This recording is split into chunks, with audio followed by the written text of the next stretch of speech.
Au fil des millénaires, l'humanité a vu émerger des figures qui ont profondément marqué le cours de l'histoire. Des rois aux philosophes, des conquérants aux penseurs, chacun a laissé une empreinte, parfois immense, parfois éphémère. Pourtant, parmi tous ces noms gravés dans la mémoire des civilisations, un homme se distingue par l'ampleur, la profondeur et la durabilité de son influence, Mohammed, le prophète de l'islam.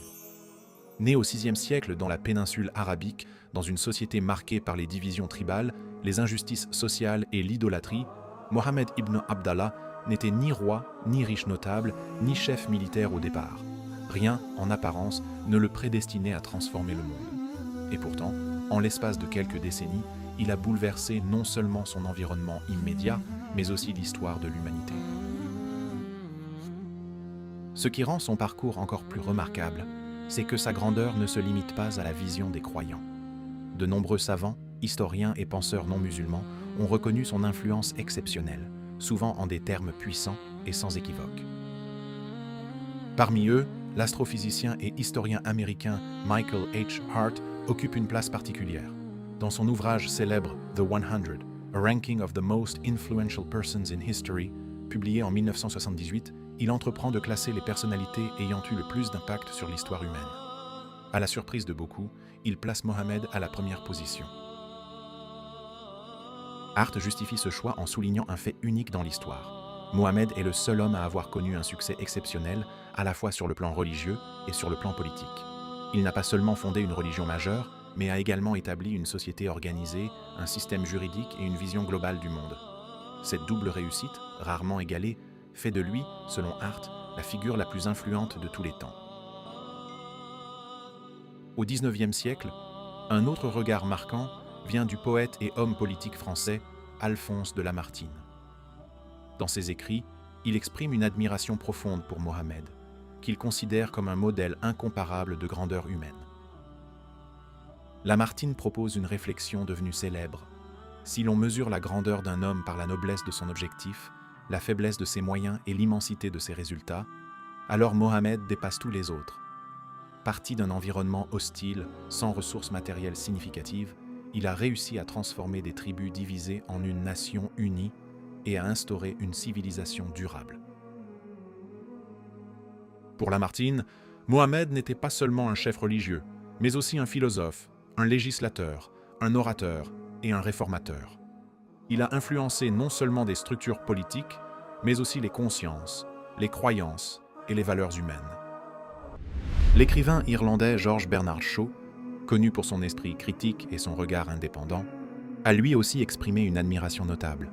Il considérait que le monde moderne, confronté à ses conflits et à ses déséquilibres, aurait besoin d'un homme possédant l'esprit de Mohammed, non la force ou la contrainte qui ont permis la diffusion de son message, mais plutôt son caractère.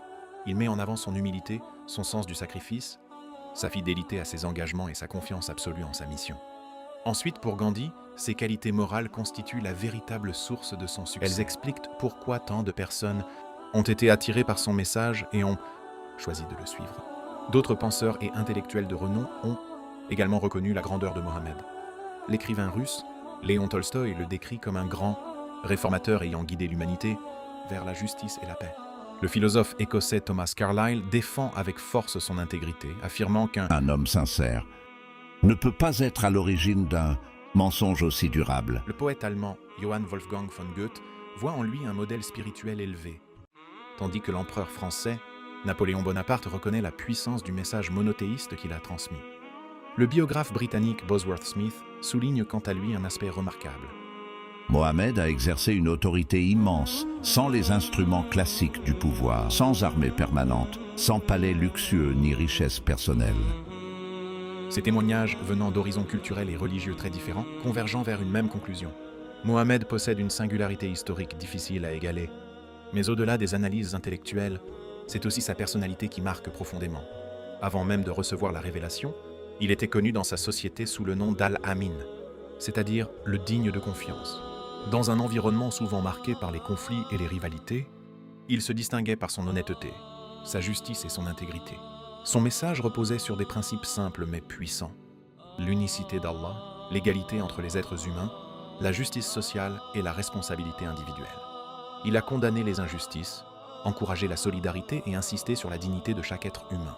Selon Shaw, Les malentendus historiques ont souvent déformé l'image de l'islam et de son prophète. Mais une étude sincère de sa vie révèle un homme d'une intelligence remarquable, doté d'une vision capable d'apporter des solutions aux problèmes il humains. voyait en lui non pas un ennemi d'autres traditions religieuses, mais un guide potentiel vers la paix et l'équilibre. Le leader spirituel indien Mahatma Gandhi apporte un autre éclairage. En étudiant sa vie, Gandhi affirme que Ce n'est pas la force ou la contrainte qui ont permis la diffusion de son message, mais plutôt son caractère. Il met en avant son humilité, son sens du sacrifice, sa fidélité à ses engagements et sa confiance absolue en sa mission. pour Gandhi, ces qualités morales constituent la véritable source de son succès. Elles expliquent pourquoi tant de personnes ont été attirées par son message et ont choisi de le suivre. À une époque où les divisions tribales dominaient, il a proclamé que la valeur d'un individu ne dépend pas de son origine, mais de sa moralité. Ce message, profondément révolutionnaire pour son époque, reste encore aujourd'hui d'une grande actualité. Un des moments les plus marquants de sa vie reste la conquête de la Mecque. Après des années de persécution, d'exil et de conflits, il revient en position de force. Pourtant, au lieu de se venger, il choisit le pardon. Ce geste, rarement observé dans l'histoire des conquêtes, illustre la profondeur de son caractère et la sincérité de sa mission. Sa vie quotidienne reflétait également une grande simplicité. Malgré son rôle de chef, il vivait modestement, aidait sa famille, partageait avec les plus démunis et restait accessible à tous. Cette cohérence entre ses paroles et ses actes a renforcé la crédibilité de son message. Aujourd'hui, plus d'1,5 milliard de personnes à travers le monde se réclament de son enseignement. Son influence dépasse largement le cadre religieux. Elle touche le droit, la culture, la morale et les relations sociales. Son héritage ne se limite pas à des textes ou à des institutions. Il se manifeste dans la vie quotidienne de millions de personnes, dans leurs valeurs, leurs choix et leur manière de voir le monde.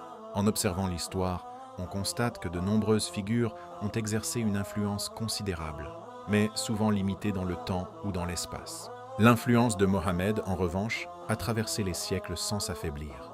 Elle continue d'inspirer, de guider et de structurer des sociétés entières. C'est cette capacité unique à transformer durablement les individus et les civilisations qui conduit de nombreux chercheurs à le considérer comme la personnalité la plus influente de l'histoire. Que l'on partage ou non sa foi, il est difficile de nier l'ampleur de son impact. Son parcours, son message et son héritage constituent une réalité historique majeure. Dans un monde en quête de sens, de justice et d'équilibre, l'étude de sa vie reste une source de réflexion profonde. Et c'est peut-être là le signe le plus évident de son influence. Une présence qui ne s'efface pas avec le temps, mais qui continue, génération après génération, à éclairer les esprits et à toucher les cœurs. Comportements exemplaires du prophète Mohammed. Le prophète Mohammed incarnait dans sa vie quotidienne des valeurs morales d'une grande profondeur qui continuent d'inspirer des millions de personnes. Il faisait preuve d'une grande humilité. Malgré son statut de messager et de chef, il vivait simplement, participait aux tâches domestiques et ne cherchait jamais à se mettre au-dessus des autres. Il était reconnu pour sa miséricorde.